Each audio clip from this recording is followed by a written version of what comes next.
Chris Cartman, son of a source. So Kenny, you thought more about the game, you watched it, and how do you feel now? Yeah, I mean, penalties killed us in the football game. And then pretty much kind of what I thought. The tags, we were struggling with what they were doing. That was good stuff, like I said.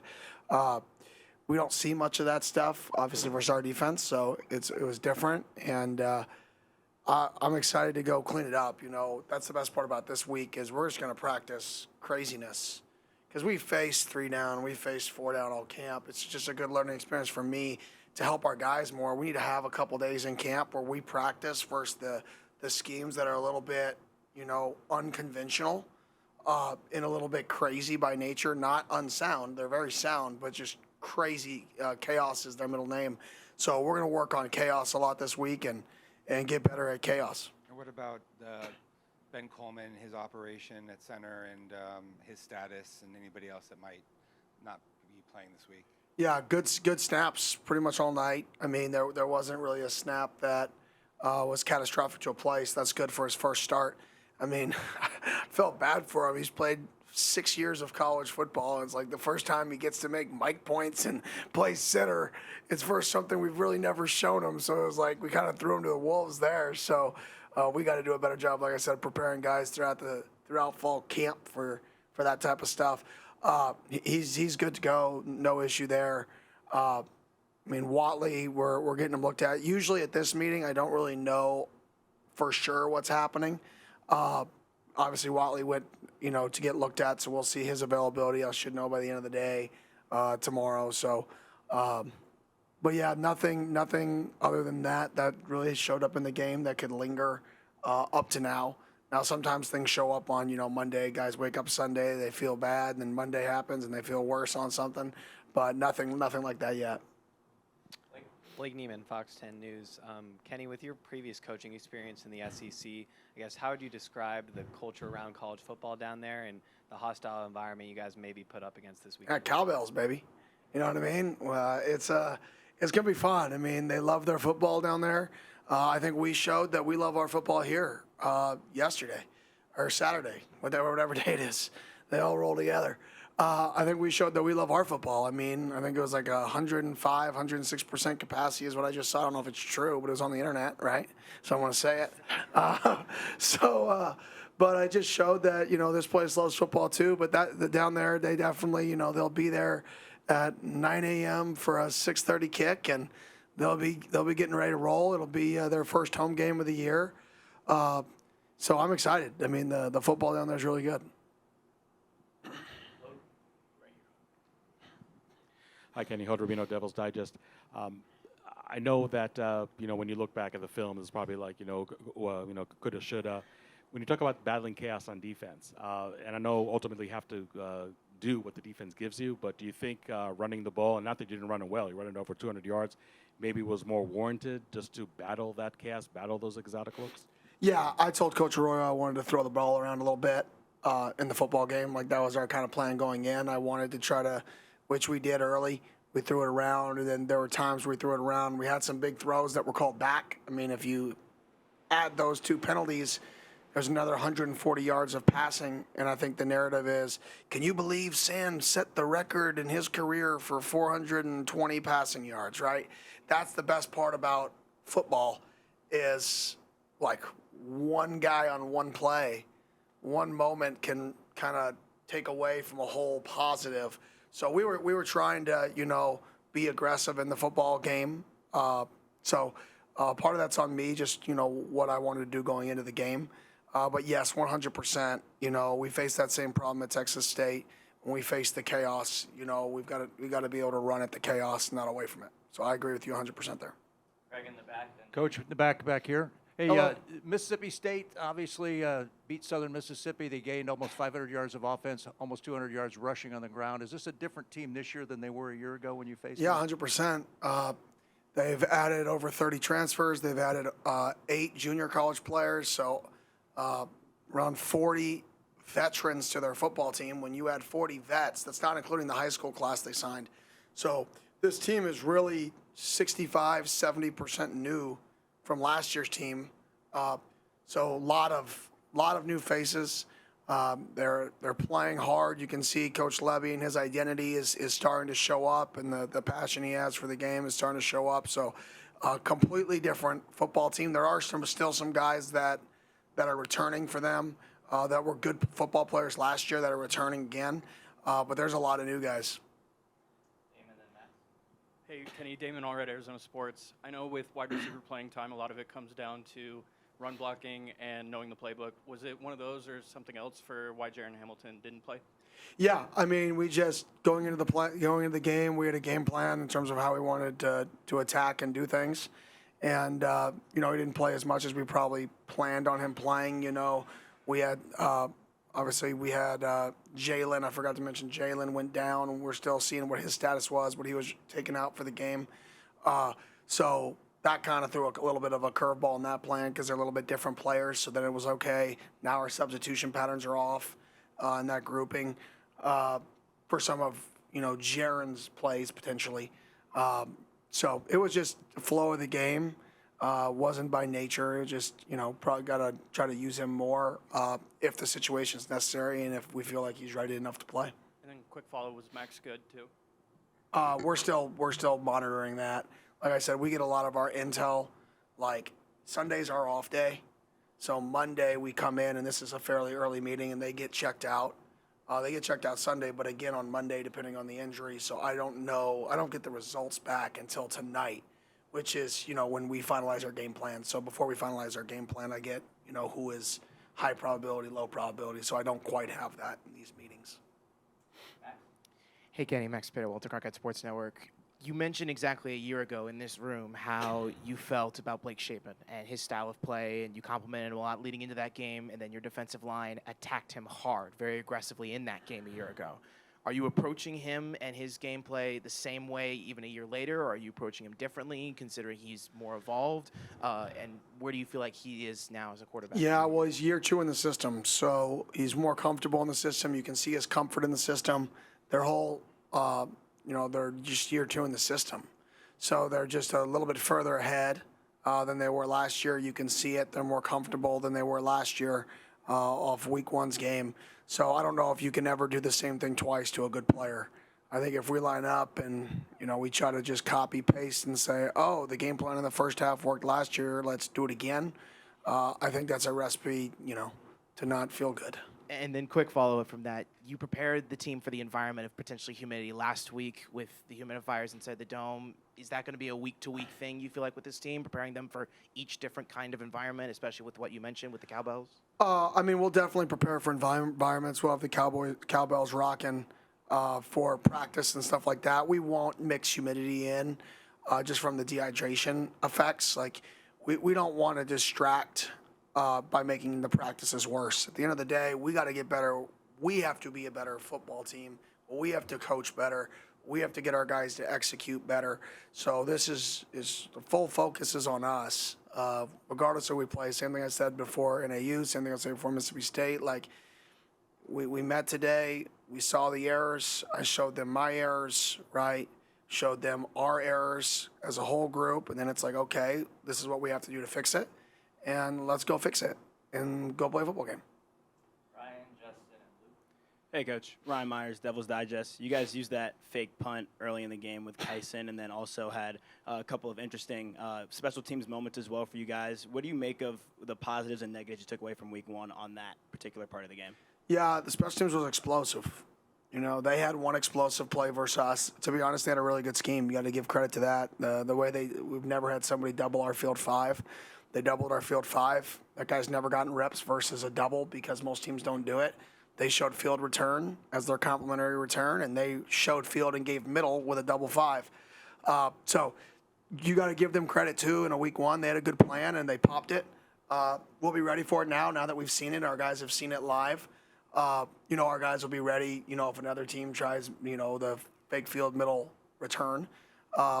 So it was good. They had a good plan. Other than that, our special teams played really well. I called backed up punt on the -5, which is an absolute MA by me.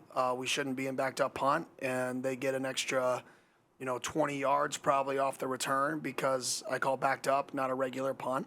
The next time we get in that scenario, we call regular punt and he booms at 60 yards. So I probably cost our team about 35 yards just off that one call alone. But other than that, our explosiveness on special was huge. We flipped the field a few times. Fake punt, that was good. We blocked a punt in an aggressive look, a 6-2 look. So I thought there was a lot of positives on our specials, other than my one MA and then the one time that they got us in terms of they had a good plan.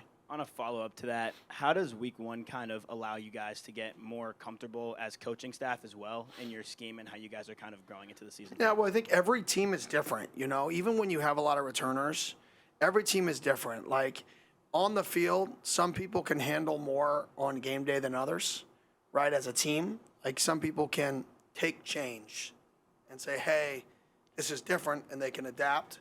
Some people are really good if they master something versus everything, and they're going to be better than the opponent, right?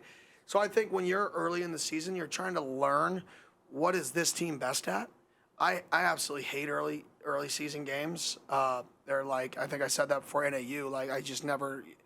It's so hard because you as a coach don't feel like you can prepare your players as good early in the season as you can later in the season, right? You just don't know. There's so many unknowns. That it's more difficult to prepare because there's unknowns. So I hate early season games. I like once you get into the meat and potatoes of the season. So this is my least favorite time. I chase ghosts, watch everything on the planet. It's not my. And then teams do something they've never shown on tape, and it's exciting to adjust on the fly. Hey, Coach, Justin Lester, Joseph Devil's Digest.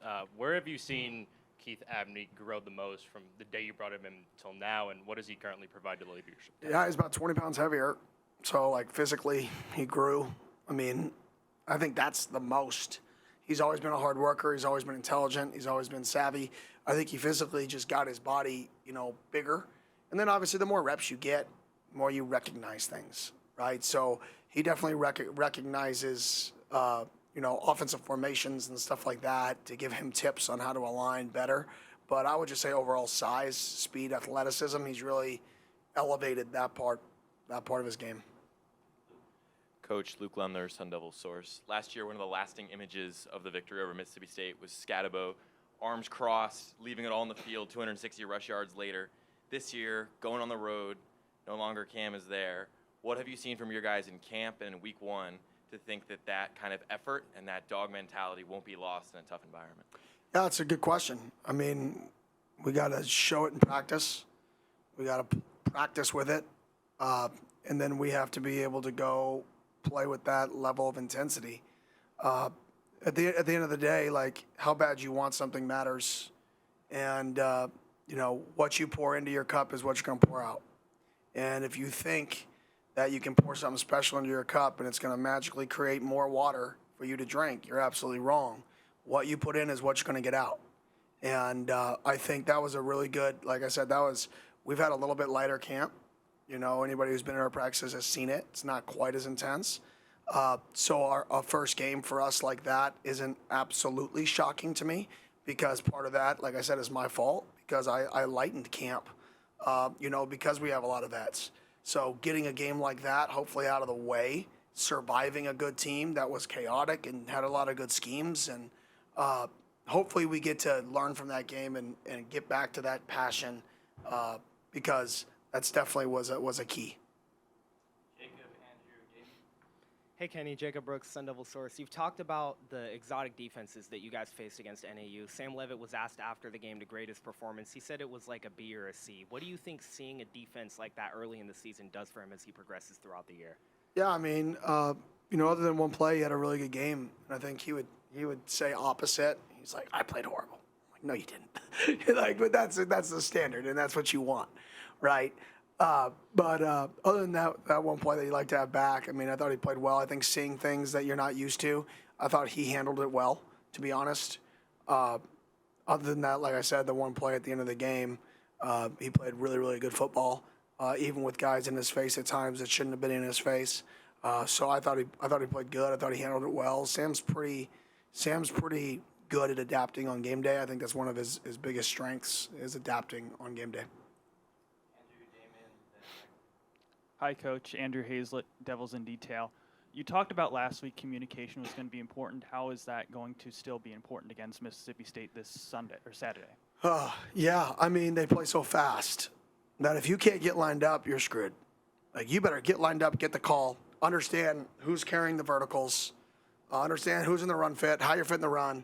Like, and if you don't, they're going to get on a roll and take advantage of you because they're not going to let you, they're not going to give you a time to catch your breath. They're going to keep pushing the pedal to the metal. So we've got to be able to get aligned on defense. We've got to be able to get on the same page. And if you have one MA, they're going to score a touchdown. So they operate. So you cannot beat yourselves. And I think that's the communication piece. I was curious how what you made of the dynamic between Kyson and Ralik playing off each other. I know Kanye got in there a little bit as well too, but for Kyson and Ralik to have that performance, especially for Kyson going into a hometown game. Yeah, I think both of them played really well. I think Kanye, when he got a few of his moments, played well. I think we're gonna, try to get those three guys and continue to get them involved in the game plan because I thought they did, play really well, all three of them. There's a few times, bouncing runs or not, but for the most part, they ran hard. They ran through tackles, positive runs. Like I said, probably should have run more direct runs in the game plan to just get downhill, more of an identity.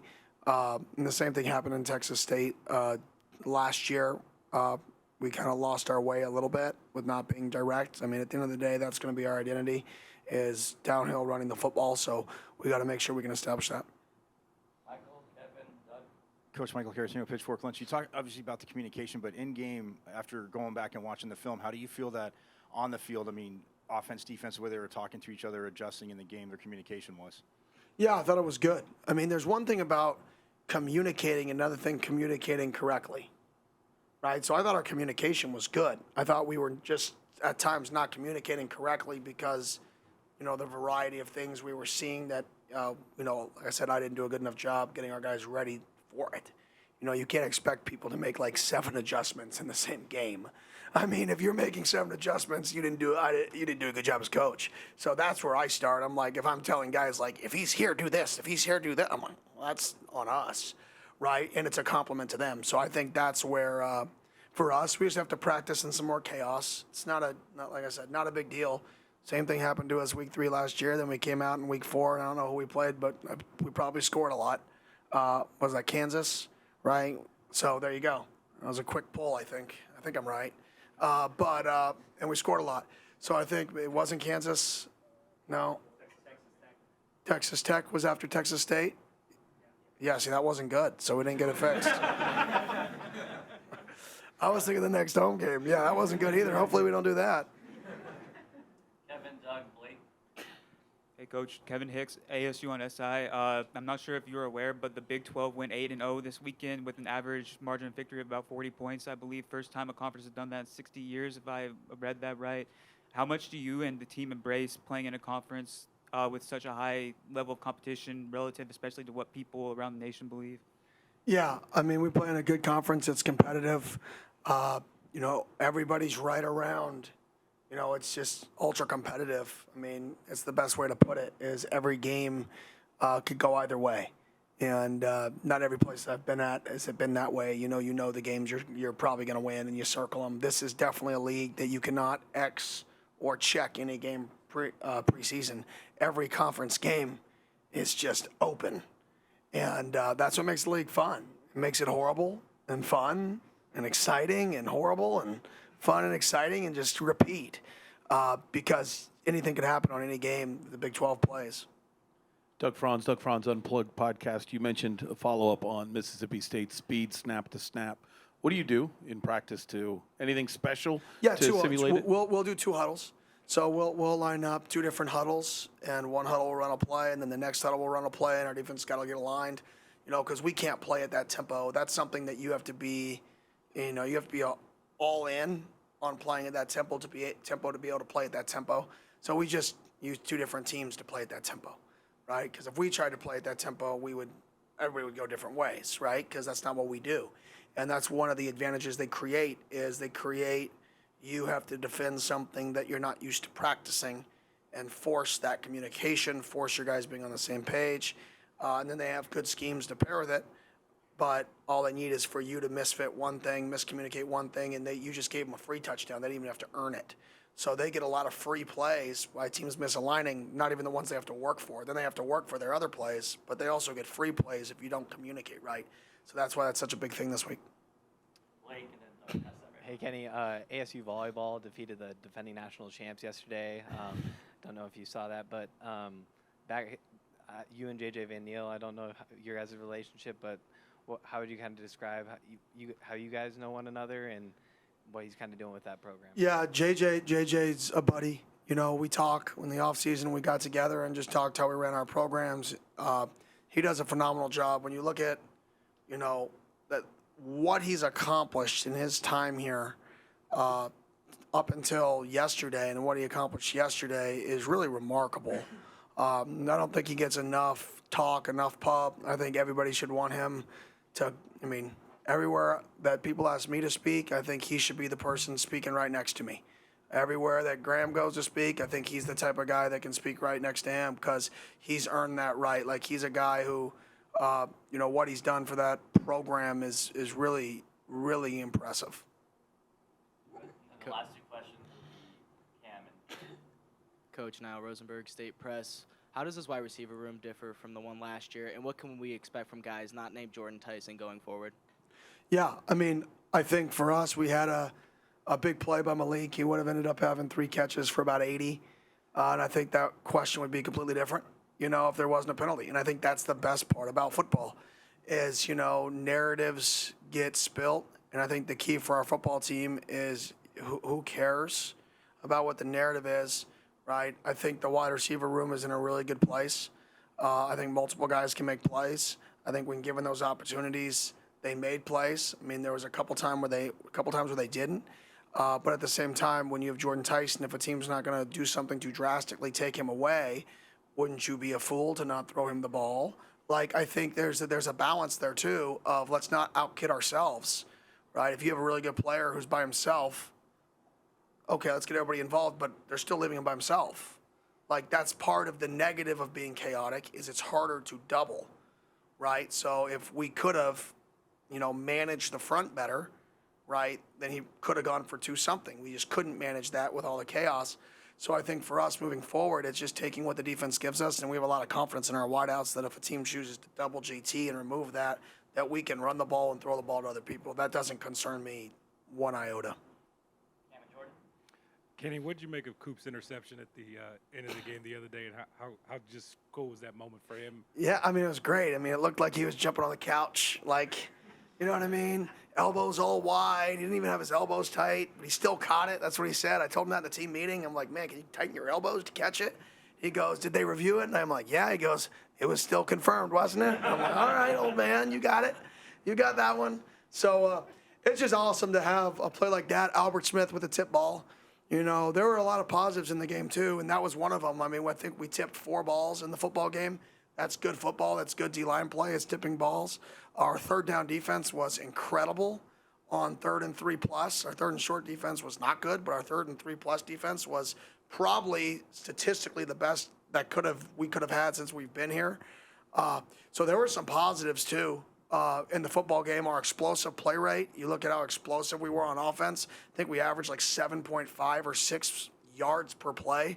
Like, that should not equal the result we got. 7.6 yards per play, if you just stay out of your way, is a top 15 offense in the country. So there were so many positives that get pulled from the game, and that was kind of what, the message of the team was, we can make it what we want to make it. And to the staff, we got to get out of the way of the players, let the players play. You guys go play and stay out of our own way, and all is good because we got a really, really talented football team. I love our football team. I think we're as good as we want to be. And I think that's the best thing. When you play a game like this and somebody lines up and runs duo at you and possesses the ball for 36 minutes and you're like, dang, we're in trouble, right? But when you play a game like that and they had some really good schemes, they did a really good job. They got us as a staff more than they actually got our players. You say, okay, guys, we got to step back. We got to let you guys take over from here on out. So I think for us, that game, even though it didn't go as smoothly as we wanted, I really think it just shows what we have to be as a staff with these guys. And then it shows me that even when we don't play well, and that's a good football team, like the game was, we never felt like the game was actually at risk in the football game. It never slipped between a one possession game. And there were games last year, Oregon, Idaho, one possession game in the fourth quarter, and then Oregon runs the table. Notre Dame last year, right? So you can either grow from these and attack it and learn, or you can panic and everybody thinks we're not good enough and change everything. It's not about changing. It's about solidifying what you want to be good at and doubling down. Hey, Kenny, Jordan Hams. Tired?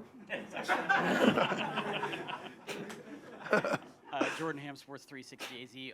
How has this staff's approach to road games evolved over the years, and like the logistics behind it? And what are some of the things that maybe the casual fan doesn't even think about that the behind the scenes guys need to work on? So interesting is now that we play in a lot smaller towns, we play further away from stadiums, our road games. So we stay about an hour and 20, hour and 15 minutes away from the stadium this week because that's the nearest hotel that's not a casino to stay at.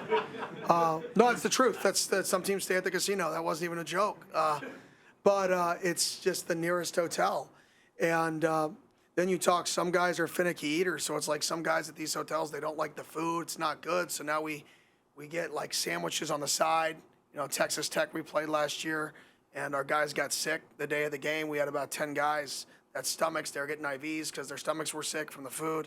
I've never even said that, but it's just you're learning and growing along the way.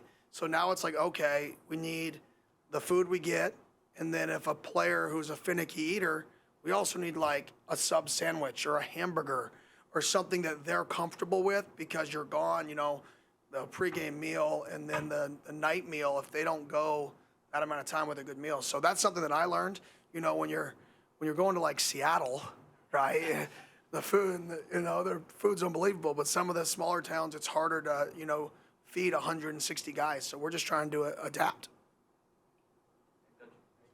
Thank you.